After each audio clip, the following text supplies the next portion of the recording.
Bonjour à tous, bonjour à vous qui êtes ici, bonjour à mes frères et sœurs qui sont dans la salle annexe à côté, que Dieu vous bénisse et qu'il parle à chacun d'entre vous ce matin, qu'il donne une parole à chacun.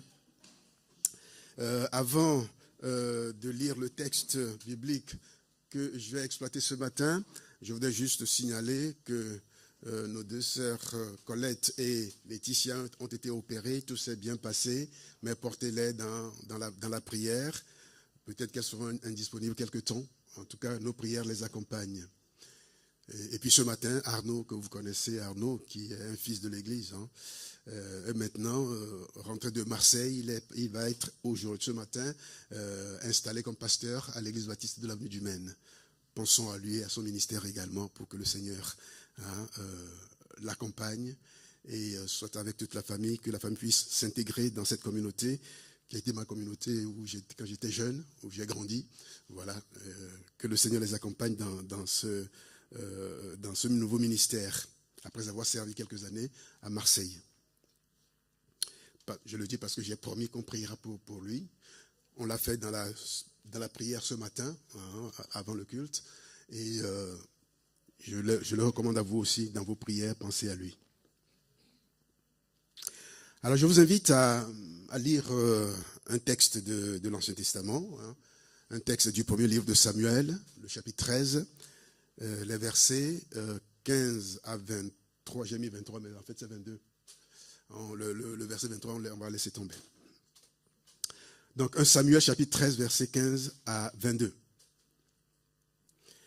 Alors Samuel quitta Gilgal et s'en alla de son côté.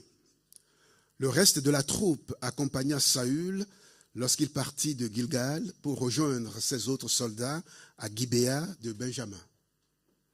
Saül passa en revue les soldats qui se trouvaient encore auprès de lui. Ils étaient environ 600. Saül s'installa à Gibéa de Benjamin avec son fils Jonathan et la troupe qui lui restait, tandis que les Philistins campaient à Michma. Un jour, une troupe de choc sortit du camp philistin et se divisa en 3 sections. La première section prit la direction d'Ophra, dans le territoire de Choual. La seconde, celle de Beth-Horon, et la troisième, celle de la frontière pour le chemin qui domine la vallée des Hyènes, côté désert.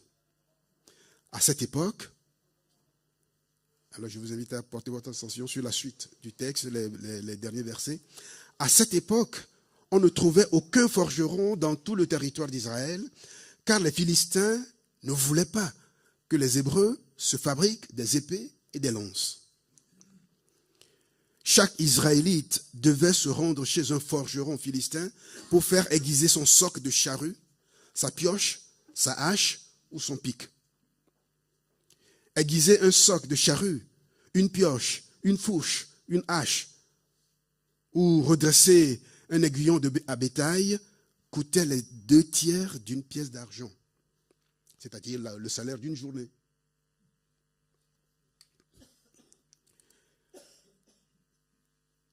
Au jour du combat, la troupe de Saül et Jonathan se trouvaient donc dépourvus d'épée et de lance. Seul le roi et son fils en possédaient. Que l'Esprit du Seigneur sanctifie nos cœurs avec sa parole et qu'il nous donne à retenir le message que l'Esprit veut nous donner ce matin. Alors, dans la Bible, surtout dans le Nouveau Testament, les expressions « être du monde » ou « ne pas être du monde » reviennent assez souvent dans l'évangile de Jean et dans ses épîtres, les 3 épîtres qu'il a écrites. Être du monde ou ne pas être du monde? C'est ça la question, n'est-ce pas?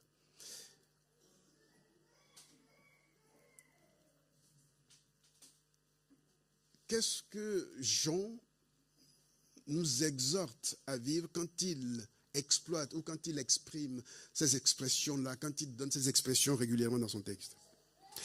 La séquence de 1 Samuel chapitre 13 que nous venons de lire nous aide à comprendre pourquoi nous ne devons pas nous conformer au monde présent, ne pas nous conformer au système qui régisse notre monde.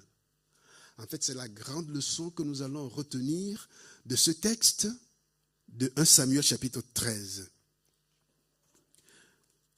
Ne pas nous conformer au siècle présent, comme le dit l'apôtre Paul. Alors, au chapitre 8 du livre, les versets 4 à 5, il nous est dit que le peuple d'Israël, par la voix de ses anciens, réclame un roi. Donc, c'est dans les chapitres précédents, donc.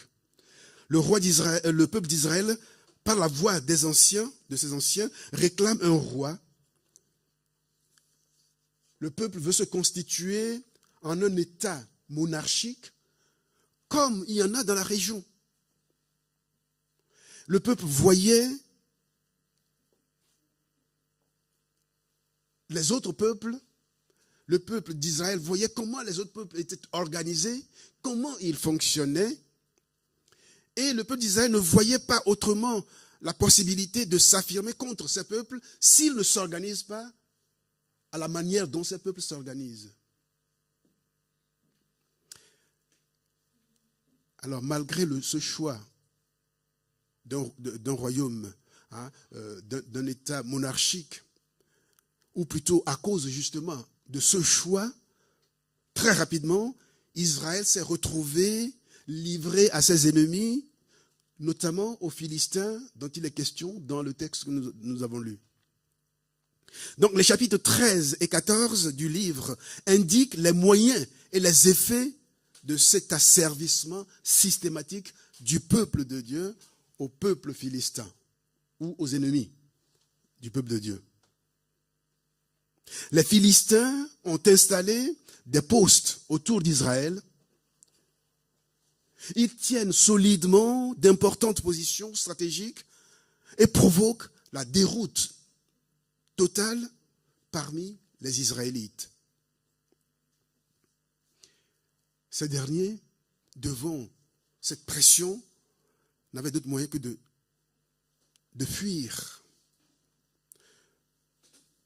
d'aller se cacher, comme nous l'avons lu au verset 16, se cacher dans des cavernes, dans des trous, dans des failles de rochers, dans des souterrains et même dans des citernes. Alors le texte que nous avons lu nous dit que d'autres ont fui au-delà du Jourdain, c'est le verset 7. Ils ont à ce point perdu leur autonomie que les Philistins peuvent enrôler des contingents tout entiers d'Israélites dans leurs armées, sous leur drapeau. Incroyable. Voilà un peuple qui veut se comporter comme les peuples. Parce que ce peuple pensait qu'en utilisant les moyens, la manière d'organisation des peuples autour d'eux, ils seraient autonomes et puissants. Eh bien, c'est tout le contraire qui s'est produit. Ils ont été, le peuple a été complètement désarmé. C'est tellement triste, quand nous lisons dans ce texte, que même les soldats israélites sont enrôlés dans l'armée des Philistins, l'armée des ennemis.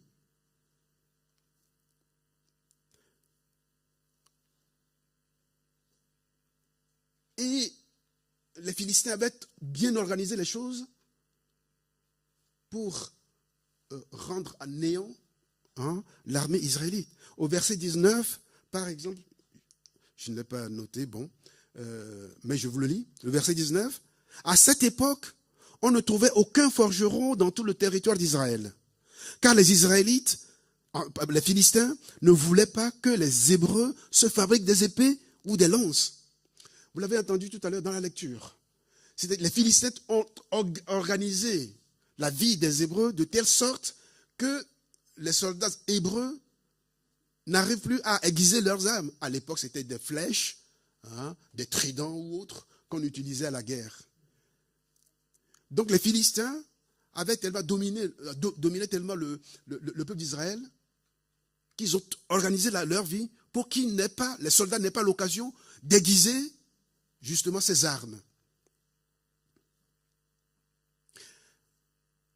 La situation est vraiment malheureuse.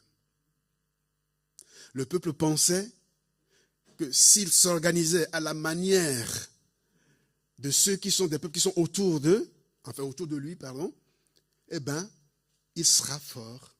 Il fera les choses comme les autres et il sera fort. Et c'est tout le contraire. Pour avoir adopté le fonctionnement des peuples ennemis autour, eh bien, le peuple s'est asservi à ces peuples justement, dépossédé de tous ses moyens. Alors j'aimerais faire 2 observations sur ce pan de l'histoire d'Israël. 2 observations, à mon avis, très intéressantes, très parlantes pour nous, Église de Jésus-Christ aujourd'hui.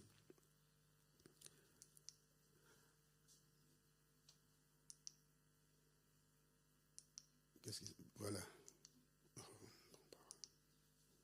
Ça y est. Ma première observation, il y a d'abord la demande d'un roi. Cette demande a été formulée au chapitre 8 auquel je me suis référé tout à l'heure. Il y a d'abord la demande d'un roi.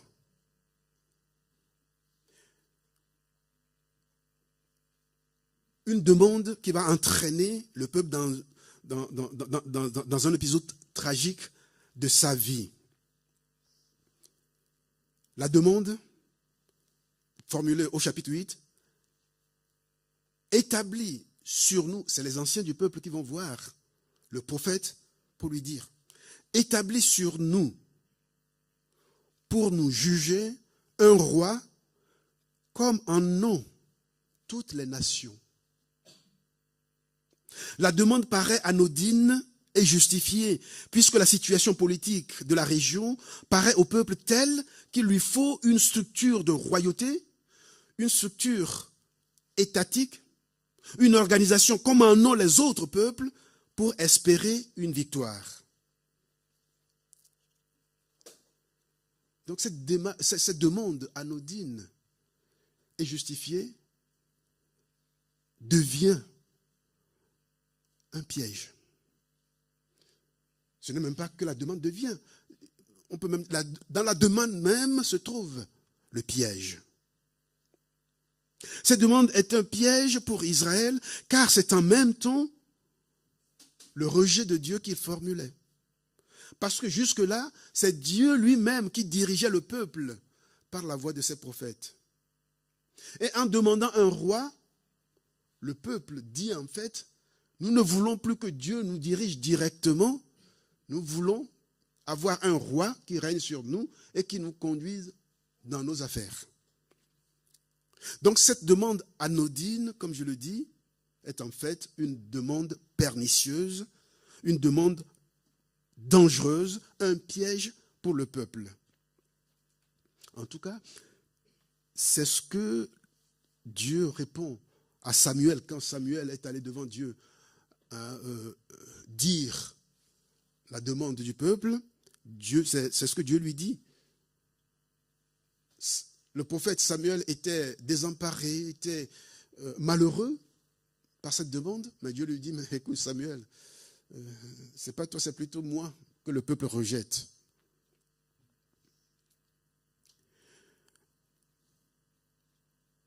Alors, ce rejet est né de quoi? Ce rejet de Dieu est né de la volonté de faire comme les autres nations. Ce rejet vient du fait que le peuple a voulu s'organiser à la manière des nations. Faire comme les autres, cela veut dire les imiter dans leur mode de vie, copier leur structure, copier leurs organisations, leur manière de s'organiser, mais avec un horizon dangereusement la tentation de finir par adorer les dieux de ces peuples. Et c'est ce qui va arriver au peuple d'Israël. Et c'est ce que Dieu, dans sa préscience, a vu et dit à Samuel. C'est moi qu'ils rejettent. Ils me rejettent, moi, leur Dieu. Le Dieu qui les a choisis, ils me rejettent en fait. Et là, ils vont s'adonner, le peuple va s'adonner à d'autres dieux, va adorer d'autres dieux. Parce que quand on s'éloigne de l'Éternel créateur, forcément, on adore d'autres dieux, consciemment ou inconsciemment. Donc le peuple rejette Dieu par cette demande et le risque ou le danger devant, c'est de se tourner vers d'autres dieux. Alors la demande, je reste encore un peu sur cette demande. Si cette demande, cette démarche du peuple, d'un point de vue humain, se justifie, quoi de plus naturel que de vouloir s'organiser en nation? Cette demande, pourtant, expose le peuple de Dieu à 2 dangers au moins que je relève.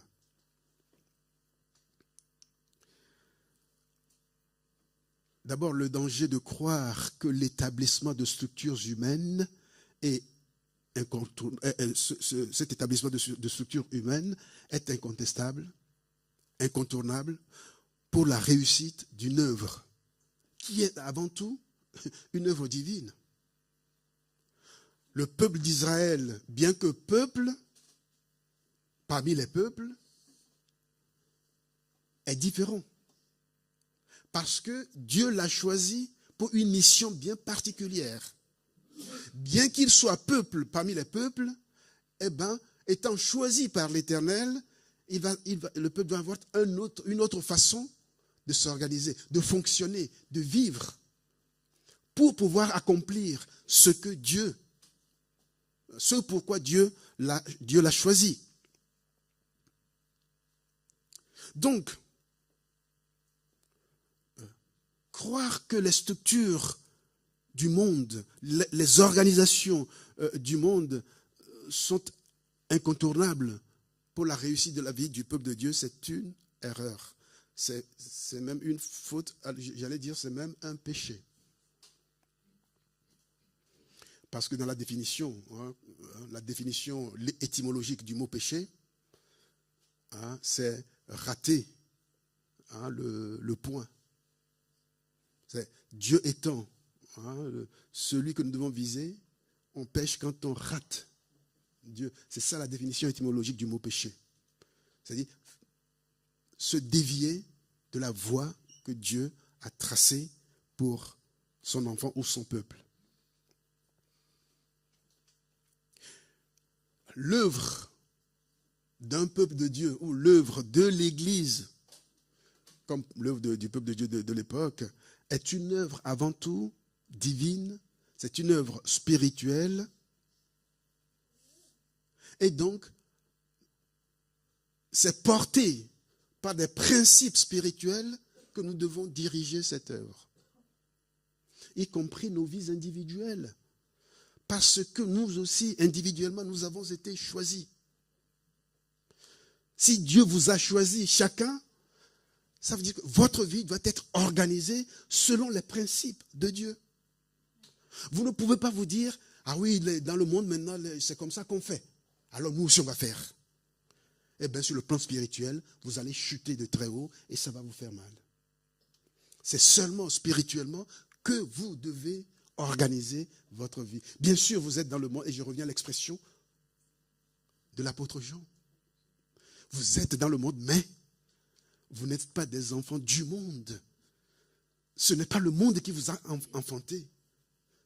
C'est Dieu qui vous a enfanté. Dieu vous a enfanté. Il vous a régénéré en Jésus-Christ. Désormais, vous êtes enfants de Dieu. Donc, dans votre organisation, ayez ce souci-là. Ayez ce souci d'organiser vos vies sur les principes spirituels qui sont les nôtres. Ne désirez pas faire les choses comme les autres. Et ça, c'est quelque chose de très difficile pour nous, effectivement. Parce que nous sommes dans un monde avec des lois qui changent et chaque année, nos dirigeants nous imposent, nous font des lois qui finalement finissent parfois par nous éloigner. Parce que nous sommes tellement sous pression que nous n'osons plus affirmer ce que nous sommes. Nous n'osons plus dire, sans condamner les autres, bien sûr, sans condamner. Alors Jésus ne nous demande pas d'aller sur les toits et de dénoncer le gouvernement pour ses lois. Non. Le gouvernement joue son rôle. Le gouvernement est là. Hein, l'Assemblée nationale est là pour faire des lois. Ça, Dieu même est d'accord sur ça. Mais, à nous, Dieu dit, faites ce qui convient. De toutes les lois qui sont votées, hein, faites ce qui ne va pas contre mes principes. Si vous avez à choisir entre ce que les gouvernements demandent à leur peuple de faire et choisir entre ce que Dieu nous demande, si les deux sont en contradiction, eh bien, nous devons avoir le courage de choisir ce que Dieu nous demande. D'ailleurs, c'est écrit noir sur blanc dans la Bible. Mais nous avons peur des persécutions. Nous avons peur qu'on nous indexe. Nous avons peur. Et nous n'osons pas dire, affirmer devant nos concitoyens ce qui fait notre particularité. Et il me semble même que c'est en faisant ça courageusement, en acceptant cette vérité, que nous serons même des témoins.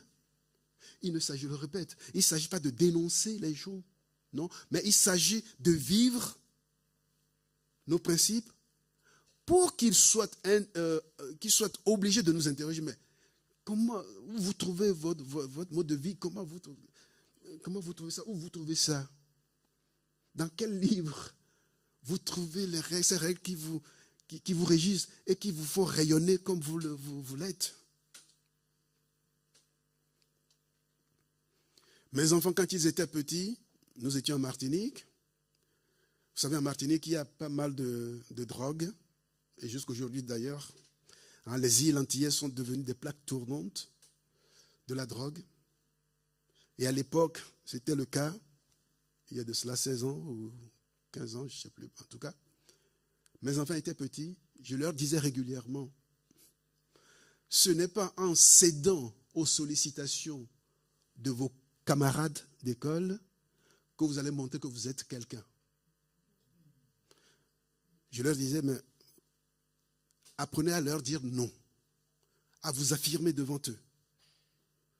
Parce que vous avez des choses à leur faire voir. Ce n'est pas en les suivant bêtement que vous allez leur montrer que vous êtes intéressant. Non, vous voulez être intéressant, sachez leur dire non. Denis a bien appris la leçon, il me dit souvent non.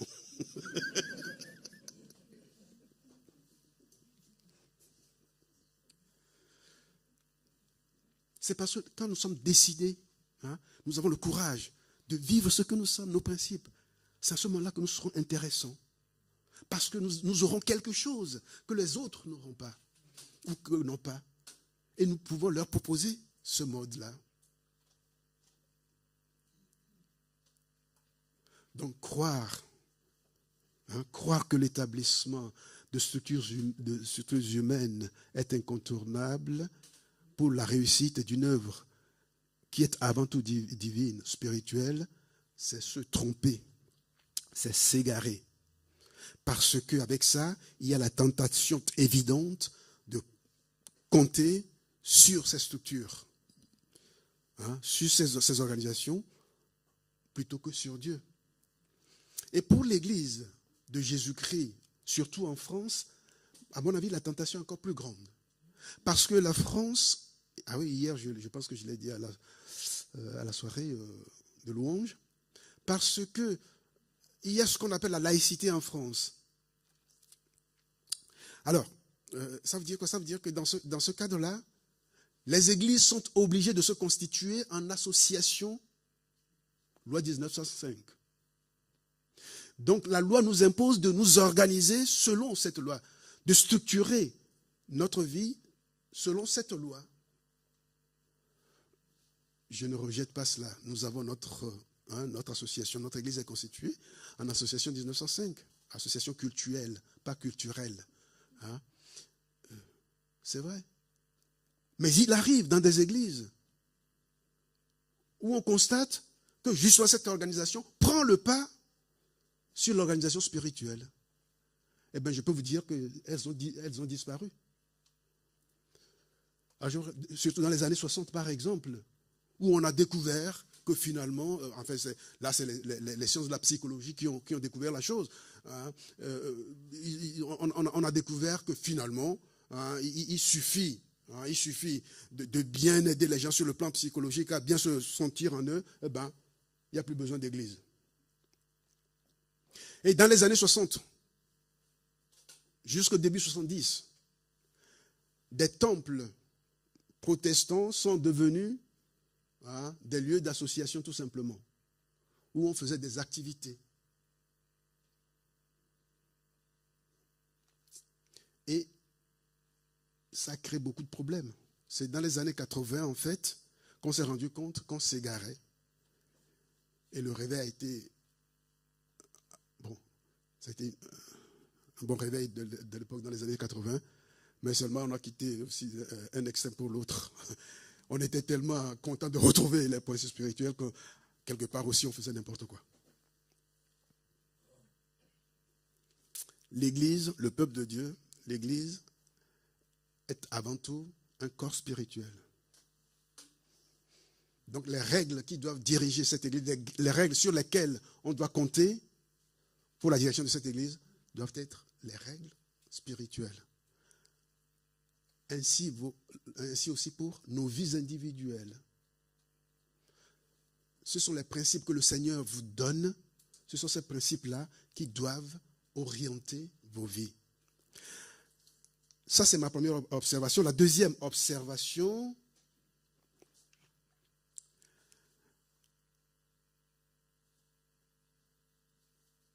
c'est que la démarche, cette démarche-là de vouloir suivre les nations peut amener le peuple à se compromettre.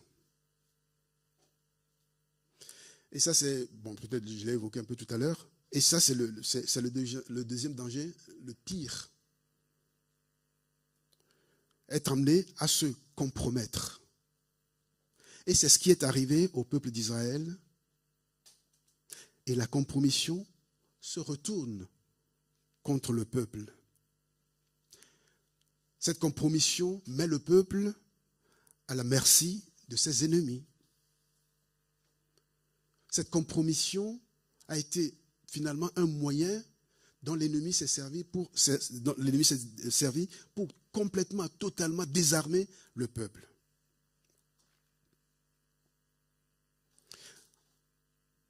En fait, c'est le deuxième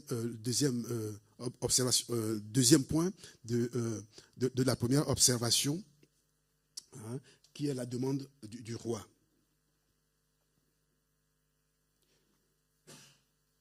Être finalement, parce qu'on a voulu s'émanciper de Dieu, être finalement dans une compromission qui nous livre totalement à l'ennemi. Et ma deuxième observation,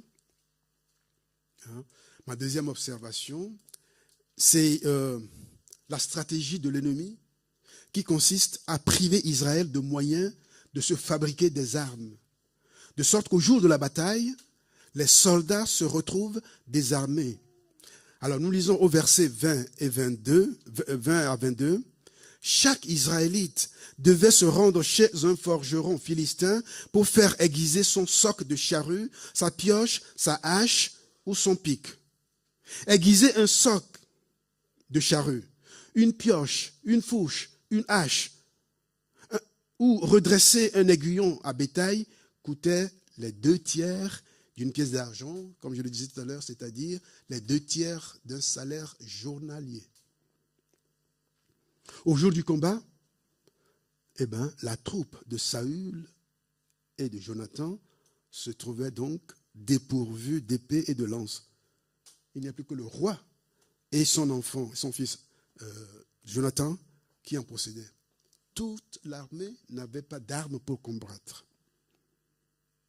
Il n'y a même pas d'armes rudimentaires, telles que les pioches, les tridents, les haches. Tout était émoussé. Vu la contrainte qui pèse sur les Israélites, qui ne peuvent les aiguiser que chez l'ennemi, à un coût très élevé. Et c'est fait exprès pour que les soldats ne soient pas tentés d'aller aiguiser. D'abord, il faut aller chez l'ennemi. aiguiser son arme. Et il faut payer cher pour le faire. Vous voyez, donc l'ennemi a organisé le système pour que justement les soldats ne soient pas tentés par l'idée d'aller aiguiser les armes. Et c'est fait exprès. Donc Israël a voulu s'émanciper de Dieu, faire son propre chemin sans Dieu, faire son chemin comme les autres, en s'organisant comme tous les peuples le font. Mais il se trouve asservi et désarmé pour le combat. Il aurait dû comprendre que sa victoire dépend de Dieu et que vouloir s'émanciper de Dieu, vouloir se faire tout seul, comme un peuple parmi les peuples, faire comme tout le monde fait, ne peut que le désarmer, le ramollir et le rendre vulnérable. Aujourd'hui, l'Église de Jésus-Christ, bien sûr, n'est pas le peuple d'Israël du temps de Samuel. Mais l'exemple de ce dernier nous renseigne sur une leçon qui reste vraie quant aux actions de Dieu au milieu de son peuple. L'Église doit savoir que c'est Dieu seul qui peut lui assurer les victoires et qu'il lui faut donc accepter de demeurer dans la dépendance totale de Dieu. Demeurer dans la dépendance totale de Dieu. C'est ce que l'Église doit faire, comme chaque individu que vous êtes. Alors hier, Corinne nous a fait répéter, je ne sais plus combien de fois, hein, je m'abandonne, je m'abandonne, je m'abandonne. Combien de fois on l'a répété? Quand elle est dedans, elle ne compte pas. Elle est très généreuse, Corinne. Mais pour que ça rentre dans nos têtes et dans nos cœurs, n'est-ce pas? Eh oui. Je m'abandonne, je m'abandonne.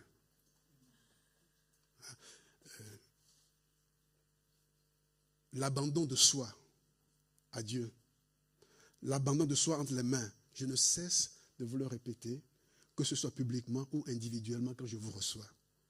Il n'y a pas d'autre secret que de s'abandonner pour la victoire. Parce que nous sommes dans un monde avec des réalités qui peuvent nous dépasser. Des choses arrivent dans nos vies et nous ne sommes pas toujours capables de les maîtriser parce que ça nous dépasse. On a beau essayer, tenter ceci, tenter cela, ça ne va pas. Or, nous sommes un peuple qui croit que Dieu est capable de miracles. Elle nous l'a fait encore chanter ce matin. Nous croyons en un Dieu qui fait des prodiges. Nous croyons cela. Et certains finissent par finalement se décourager. Est-ce que ce Dieu-là est vraiment avec moi? Puisque je confesse tout le temps qu'il est tout puissant, il est capable de tout. Il peut faire des prodiges. On se décourage. Et oui, frères et sœurs, l'affirmation forte que Dieu est tout puissant, il est capable de miracles, ce n'est pas ça qui nous délivre de nos soucis. Parce que ce Dieu qui est capable de tout, qui peut faire des miracles, il fait ce qu'il veut. Alors du coup, notre salut se trouve dans notre abandon. Donc cette affirmation doit tout juste nous porter, nous aider à toujours compter sur lui. Un point, un trait. C'est ce qu'on appelle s'abandonner. Lorsque je fais les choses, j'essaie les choses, j'ai essayé, ça ne marche pas, ce n'est pas grave. Merci.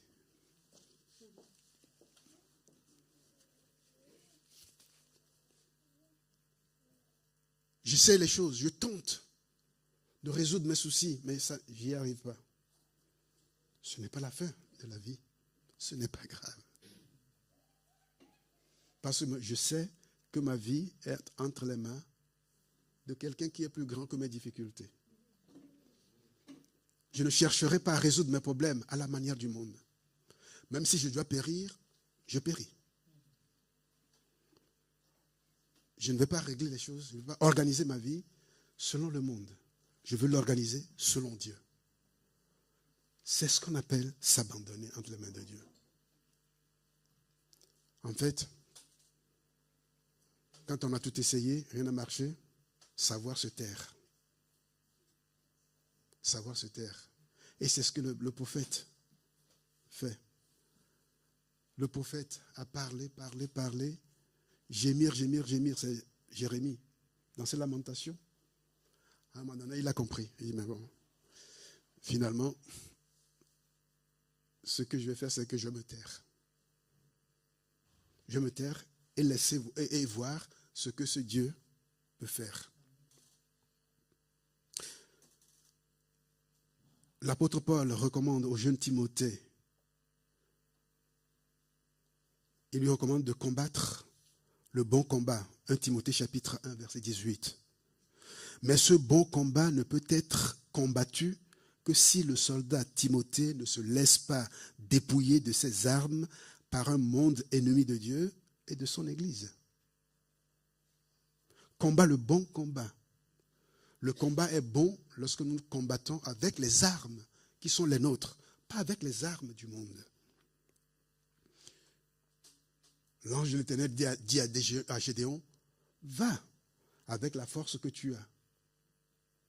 Mais la force que Gédéon a, c'est Dieu qui lui donne. Ce n'est pas la force des armes. Et le psalmiste va dire, oui, certains comptent sur leurs armées, sur leurs chars, leurs chevaux, tout ça, mais ils tombent. Nous croyons en l'Éternel et dans les difficultés, nous tenons debout. Donc, les armes avec lesquelles Timothée doit combattre le bon combat, c'est les armes que Dieu lui donne. Ces armes ne sont donc pas les armes que le monde peut utiliser. Et je vais même dire une chose, parce que nous, Église évangélique, nous sommes la plupart du temps très exaltés, on aime bien. Très exaltés et c'est bien. Ça nous fait du bien. On chante, on danse. Ce que vous ne voulez pas à l'église catholique, par exemple. Ça, si tu commences à danser là-bas, quelqu'un viendra te prendre et te mettre à la porte parce que ça ne va pas. Ça ne cadre pas avec leur liturgie. Alors, je vais peut-être vous choquer en disant là ceci. Ces armes ne sont même pas nos moments d'extase ici, ou nos moments d'excitation dans le culte. Ce n'est pas ça du tout. Ça nous fait du bien. On est content, on adore Dieu, en sautant, en dansant, c'est bien. Mais ce n'est pas ça. Ce n'est pas ça qui constitue les armes que nous avons à utiliser. Elle ne consiste pas non plus en une écoute. Quand vous êtes là, en une écoute de la parole, si on n'est pas en mesure, ou si on ne décide pas de mettre en pratique cette parole. Vous pouvez écouter la parole de Dieu du lundi au c'est dimanche le jour, oui voilà, du lundi au dimanche, du matin au soir, même dans votre lit maître. J'écoute bien souvent les lectures bibliques qui sont maintenant enregistrées. On peut écouter. Mais si on n'a pas le courage de dire, mais ça, Dieu m'a parlé, je vais le mettre en pratique, on n'a pas d'armes pour combattre.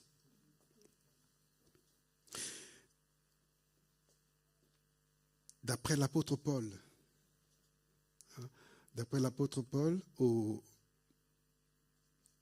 dans le texte d'Éphésiens, chapitre 6, ces armes sont un attachement viscéral à la vérité, à la justice, au zèle pour l'évangile, à la foi, à l'assurance du salut, à la parole de Dieu et à la prière. C'est ce que l'apôtre Paul nous écrit.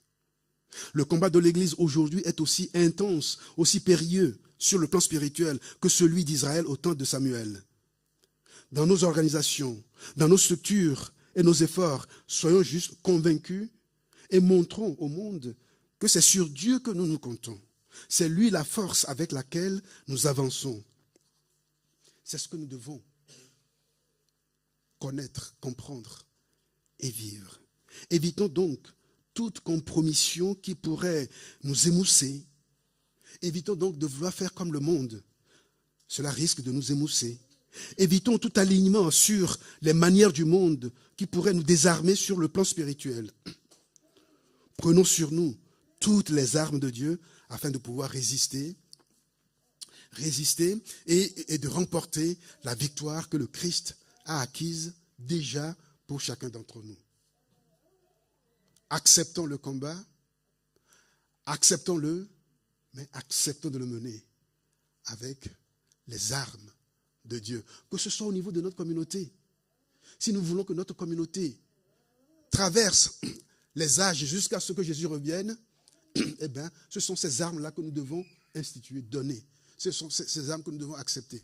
Si vous voulez que votre vie spirituelle soit intéressante et victorieuse, eh bien, ce sont ces armes-là que vous devez utiliser. Ne cherchez pas à copier le monde. Et Jésus agira pour vous au moment qu'il a choisi. Amen. Nous te bénissons, Seigneur, pour ta parole. Nous reconnaissons que nous sommes dans un monde pas toujours facile pour nous. Nous, que tu as choisis et qui devons nous comporter autrement, qui devons vivre autrement, qui devons, tout en étant dans ce monde, appliquer les principes de ton royaume. Nous reconnaissons que ce n'est pas toujours facile pour nous. Mais nous savons aussi que tout ce que tu nous demandes, c'est d'avoir le courage d'oser vivre ces principes. Toi, tu feras le reste. Que notre Église, ici présente, notre Église, de l'Église baptiste de cette ville, puisse réaliser cela et compte sur tes âmes pour continuer la mission que tu lui as confiée dans la ville. Que mes frères et sœurs, chacune, puisse se résoudre personnellement dans son cœur, dire Seigneur, tu m'as appelé, tu m'as choisi pour une vie nouvelle. Aide-moi à utiliser les armes que tu me donnes pour être victorieux dans cette vie, être témoin, être lumière pour le monde, sel pour la terre, comme le Christ l'a dit. Aide-nous donc, Seigneur. Amen.